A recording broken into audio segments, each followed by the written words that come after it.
మీ business మా ప్రచారం. To advertise on iNews YouTube channel సంప్రదించవలసిన నంబర్ 7842323399.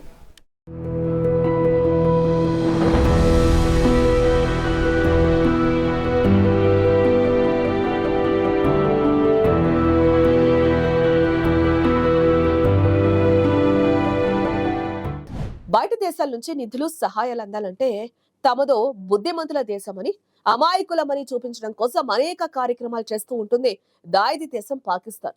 ఈ ప్రాపగండ కోసం తాను స్వయంగా పెంచి పోషించిన ఉగ్రవాదులను సైతం మట్టు పెట్టడానికి వెనకాడదు.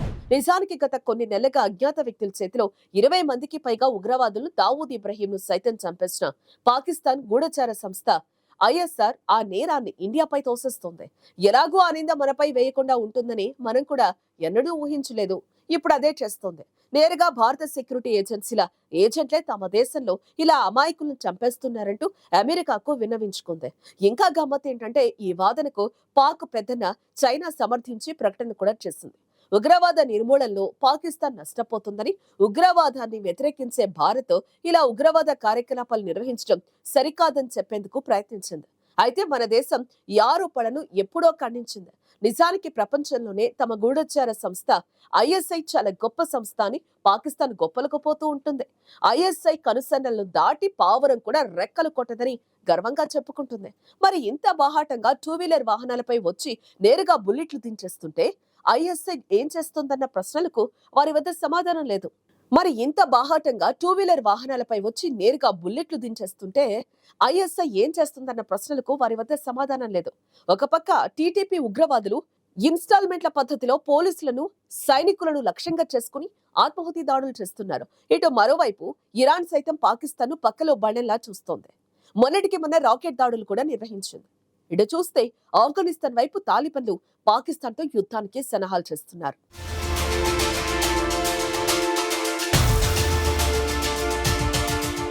డ్యూరాండ్ లైన్ అనబడే పాకిస్తాన్ ఆఫ్ఘనిస్తాన్ సరిహద్దును తాము గుర్తించమని చెబుతూ సరిహద్దులో వందల సంఖ్యలో అవుట్ పోస్టులు నిర్మించుకుని సైన్యాన్ని ఆయుధాలతో సహా మోహరిస్తున్నారు.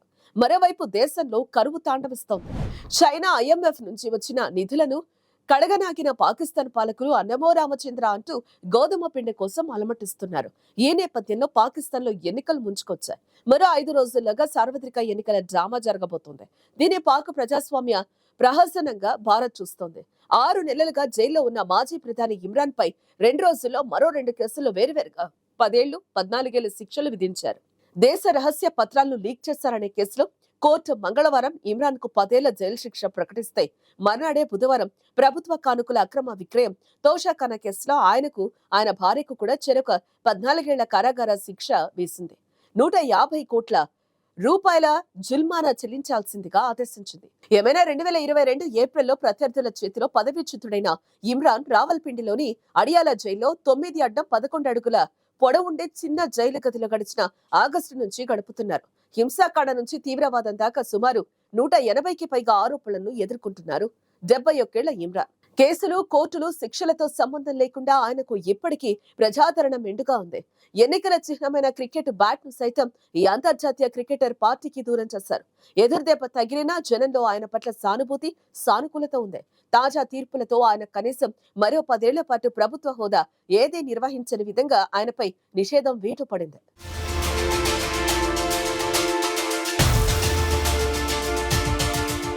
అవినీతి ఆరోపణతో లండన్ పారిపోయిన మరో మాజీ ప్రధాని నవాజ్ షరీఫ్ మరోసారి రీఎంట్రీ లభించింది. అంటే సైన్యంతో లోపాయికారి ఒప్పందం కుదిరింది. దాంతో ఆయన ప్రచారం మాత్రం జోరుగా సాగుతోంది. ప్రచార సభలకు జనం భారీగా వస్తున్నారు. ఇటు జనం మాజీ ప్రధాని ఇమ్రాన్ ఖాన్ పార్టీ వైపు మొగ్గకుండా యువతరానికి ఆర్మీ చీఫ్ ఆసిమ్ మునీర్ హితోపదేశాలు ప్రచార సాధనాల్లో ఊదరగొడుతున్నారు. ఇలాంటి నాటకీయ పరిణామాల మధ్య పాకిస్తాన్ లో సార్వత్రిక ఎన్నికలు జరగబోతున్నాయి. అయితే అందరికీ ఈ ఎన్నికల్లో ఎవరు గెలుస్తారో ముందే తెలుసు. అది ఖచ్చితంగా సైన్యమేనని వారికి తెలుసు. మరి ఈ ఎన్నికలు ఎందుకు అంటే అది ప్రపంచానికి తమ దేశంలో కూడా ప్రజాస్వామ్యం ఉందని చూపించుకోవడానికి మాత్రమే. కొత్త ప్రభుత్వం ఎన్నికయ్యాక వారి చేతిలో భిక్ష పాత్రలను ఉంచి విదేశాల నుంచి నిధులు, సహాయాలు తీసుకొచ్చే డ్యూటీ అప్పజెపుతుంది అక్కడి ఆర్మీ. అంతకుమించి మరొక ప్రయోజనం ఈ ఎన్నికల వల్ల ప్రజలకు ఒరగబోవడం లేదు. దేశంలో జనానికి ఎన్నికల పట్ల ఏ మాత్రం ఆసక్తి లేదు. దారి దృష్టంతా 2 పూటలా దొరకని తిండిపైనే ఉంది. పాకిస్తాన్ దేశంలో మాజీ ప్రధానులు, ప్రధాన న్యాయమూర్తులపై హరాస్మెంట్లు కొత్తేం కాదు. చాలా మంది ఇలాంటి న్యాయ విచారణలు, జైలు శిక్షలు ఎదుర్కొన్నారు. నమ్మలేని ఈ న్యాయ విచారణల ద్వారా నేతల్ని బరిలో లేకుండా చేసే సిగ్గుమాలిన రాజకీయ దుస్సంప్రదాయం పాకిస్తాన్లో దీర్ఘకాలంగా నడుస్తోంది. దాదాపు 14,000 కోట్ల డాలర్ల అప్పులో కూరుకుపోయి ఏటా ఆహార ధరలు 38.5% మేర పెరుగుతూ ఆసియాలోని అత్యధిక ద్రవ్యోల్బణంతో సామాన్యులు సమరం చేస్తున్న పొరుగు దేశానికి ఈ ఎన్నికలు ఏ రకంగానూ మేలు చేయబోవడం లేదు. మొత్తం తెర వెనుక జరిగే డ్రామా సైనిక వ్యవస్థ కనుసన్నల్లోనే జరుగుతోంది.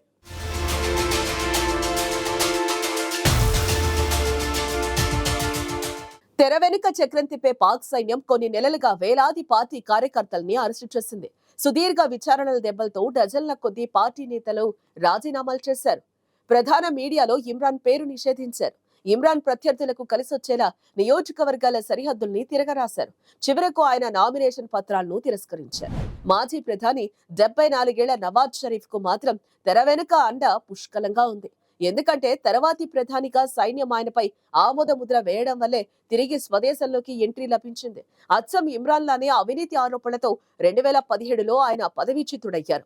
10 ఏళ్ల జైలు శిక్ష పడింది. కానీ వైద్య చికిత్స అంటూ 2018లో బెయిల్ మీద లండన్ వెళ్లి శిక్షను తప్పించుకున్నారు. లండన్ లో కాంతి శీర్షకుడిగా గడిపారు. చివరకు గత అక్టోబర్ 21న పాక్కు తిరిగొచ్చారు. వస్తూనే జైలు శిక్ష రద్దయింది. రాజకీయాల నుంచి జీవితకాల నిషేధం కూడా ఎత్తేశారు. 4వసారి ప్రధాని పీఠానికి పోటీ చేస్తున్న ఆయనకు గతంలో 3 సార్లు గద్దె దింపిన సైన్యమే మళ్లీ సాయంగా నిలవడం వెనుక ఏ రహస్యం దాగుందో సామాన్యులకు కూడా బాగా తెలుసు.